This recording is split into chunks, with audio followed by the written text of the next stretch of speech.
Sampurasun, sedulur sedaya, saudara-saudari tercinta seantero jagat, dimanapun Anda berada, semoga Anda berbahagia selalu bersama keluarga, anak saudara, dan bersama diri Anda sendiri. Kali ini saya sedang berada di Rumpin, salah satu lumbung penangkap air. Bisa dibuktikan dengan banyaknya rumpun bambu yang ada di sebelah sana, di sebelah sana. Seantero wilayah ini banyak ditumbuhi pohon bambu. Nah, sebelum kita lanjutkan, saya mau memberi kesempatan sama salah seorang dari mereka untuk bertanya tentang apa yang harus kita ketahui di zaman seperti sekarang. Gini bang, saya mau nanya, ya kan alam sekarang bencana di mana-mana gitu. Manusia semakin seenaknya saja. Kita harus melakukan apa bang? Oke. Supaya tetap dilestarikan. Oke. Ini lo Cep, zaman sekarang ini itu hampir di mana-mana ya kita bisa temukan orang-orang yang sebagian besarnya kan, sayangnya ini sebagian besarnya orang itu mengaku beragama. Oke. Kita udah pernah bahas agama itu apa di pertemuan sebelumnya. Jadi bukan di sini lagi aku jelaskin. Jadi beragama. Nah, lucunya beragamanya mereka itu nyari selamatnya sendiri. Benar bang. Ya. Contohnya misalnya, ini bukan mau menyalahkan ajarannya, bukan.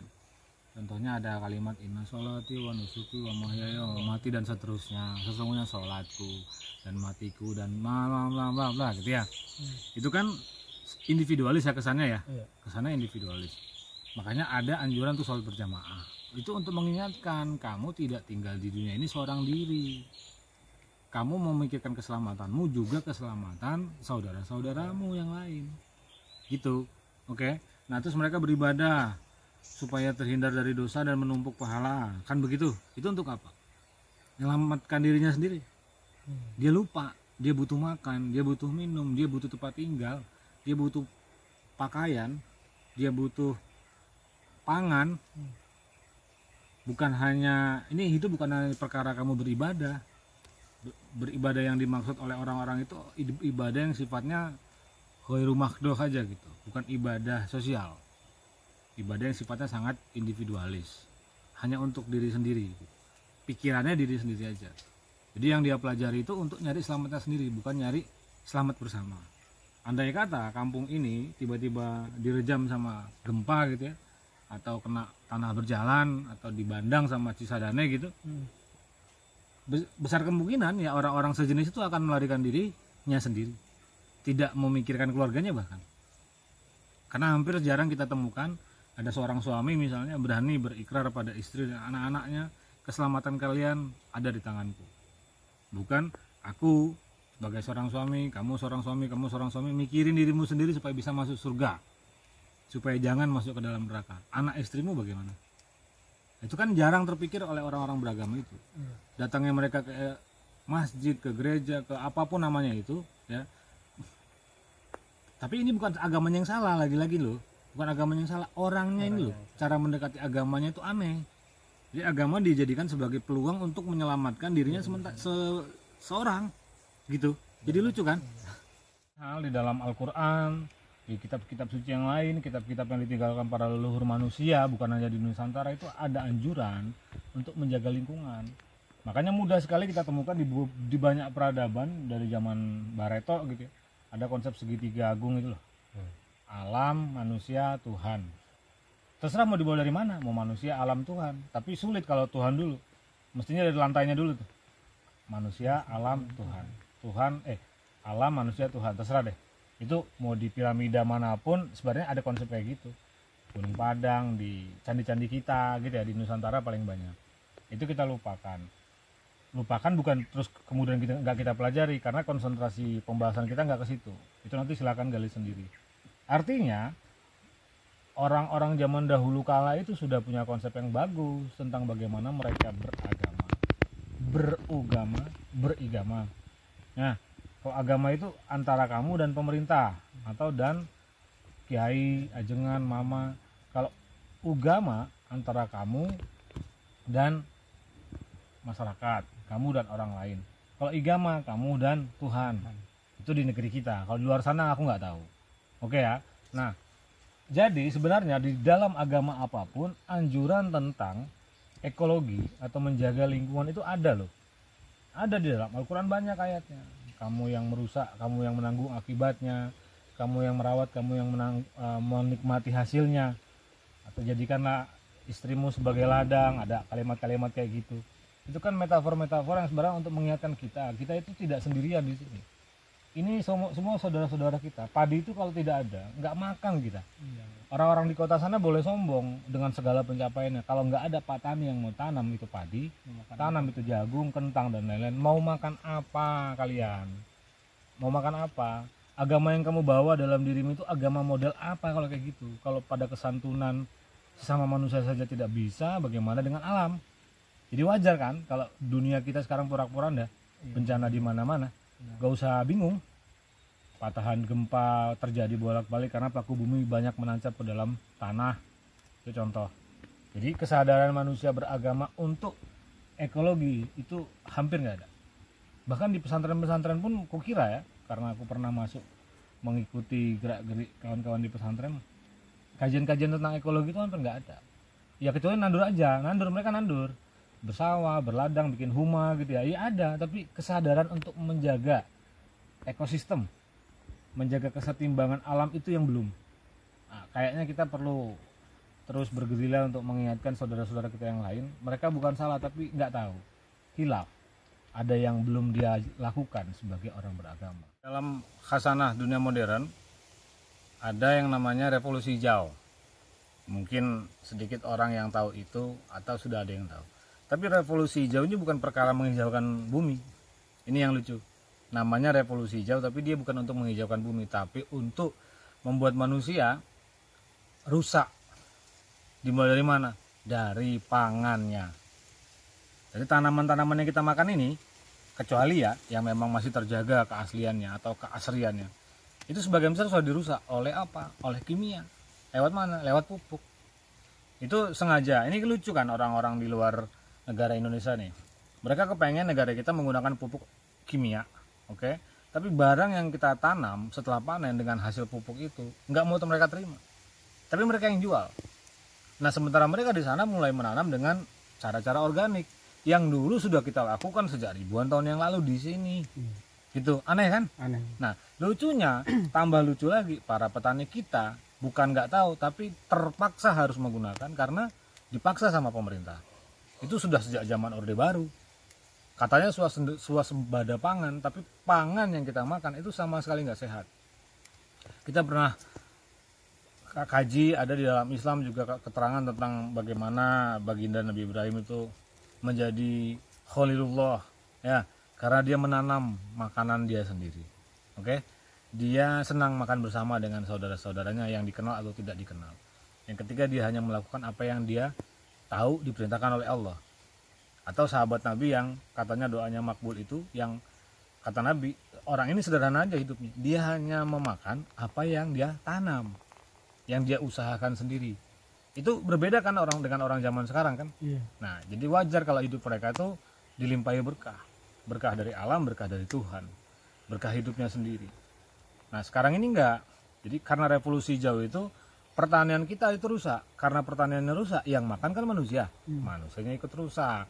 Jadi nggak usah kaget lo kalau di mana-mana kita banyak lihat orang singit, orang halibu, pabeliut, namanya doang jelma, tapi kelakuannya mah tipis-tipis lah, sama dulu-dulu kita yang lain. Atau mau gimana? Kita mau gimana lagi? Ya dari makanan itu memang. Nah karena itulah kita harus merevolusi makanan kita sekarang ini, bukan lagi revolusi hijau. Kita harus melawan gerakan rahasia di luar sana untuk menghancurkan peradaban, bahkan bukan menghancurkan Indonesia doang, menghancurkan peradaban.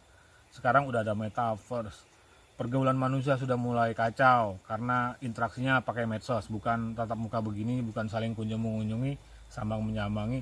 Silaturahim manusia itu udah nggak ada. Hampir sulit kita mencari manusia yang mau kayak gitu sekarang. Nah penggunaan pupuk kimia itu kan sudah berlangsung sejak puluhan tahun yang lalu ya di bumi kita ini, terutama di Indonesia. Kita ngomong Indonesia, itu kan kimianya nggak cepat larut ya, dan rata-rata merusak tanah. Rata-rata ya merusak tanah. Jadi hambatan buat pertumbuhan. Nah, banyak bakteri yang ada di dalam tanah itu nggak tumbuh dan mati. Itu mengganggu ekosistem. Cacing, tikus, ular dan lain-lain terganggu. Ekosistem sih kita ngomongnya semut dan lain-lain ya. Nah, itu dampaknya kan, tanahnya rusak ya manusianya rusak. Oke. Karena itulah kita harus belajar lagi lebih dalam nih dengan kehidupan kita, hasanah apa yang masih kita miliki. Kita tadi ngomongin bambu ya di awal. Indonesia itu setahuku punya 700 varietas bambu, macam-macam ya, tali, betung ya, macam-macam ya. Bambu-bambu ini kenapa tumbuh di negara kita banyak? Kenapa? Dan kalau diteliti ya kita jadi nggak bingung. Tadi kita cuci muka di sana, mandi-mandi itu ada pancuran air di atas, padahal nggak ada apa-apa, tapi banyak pohon bambu. Nah itu menyerap air deh itu bambu, memurnikan air dan menyerap air.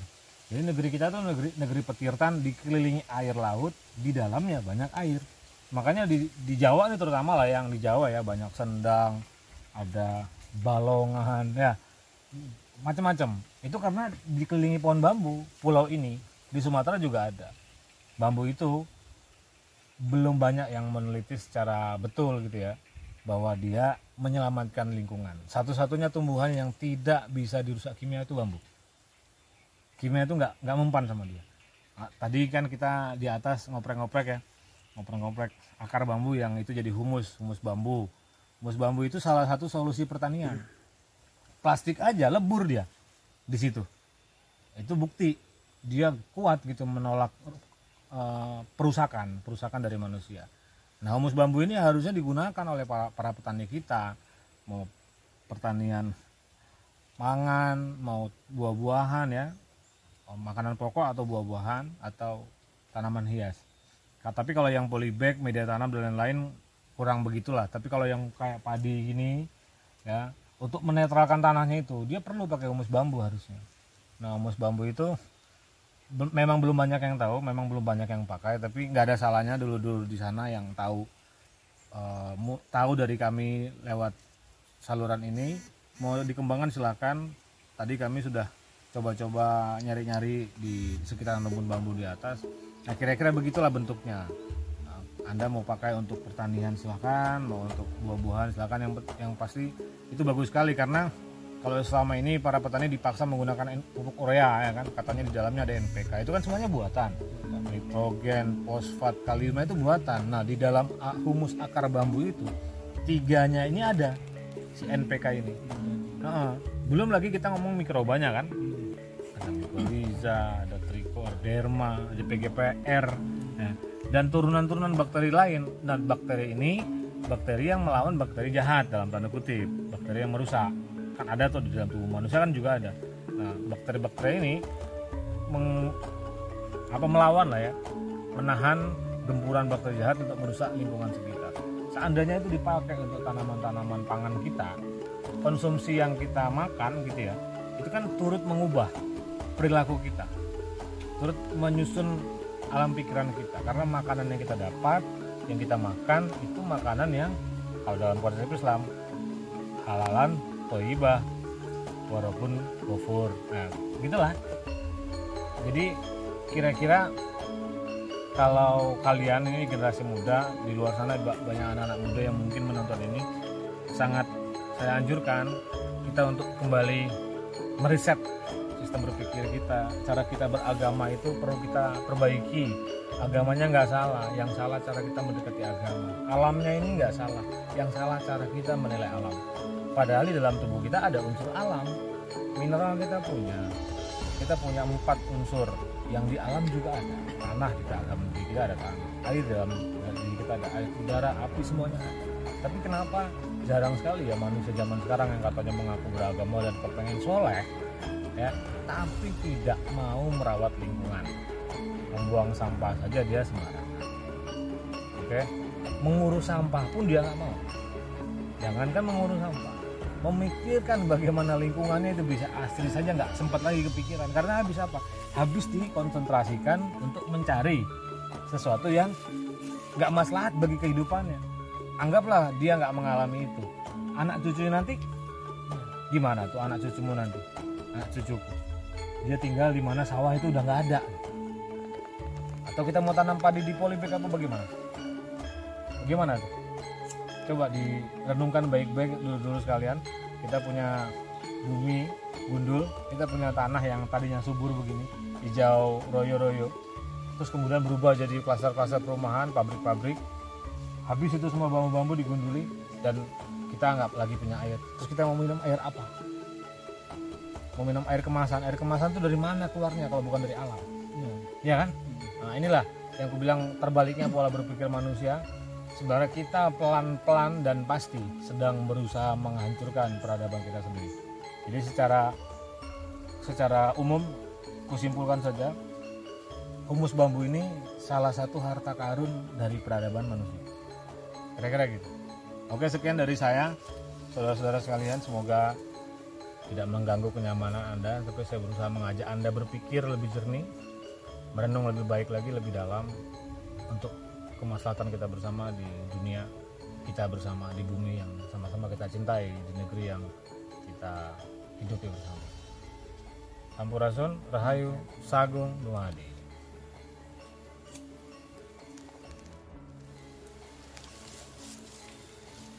Nah, gitu. Simpel-simpel, yang penting orang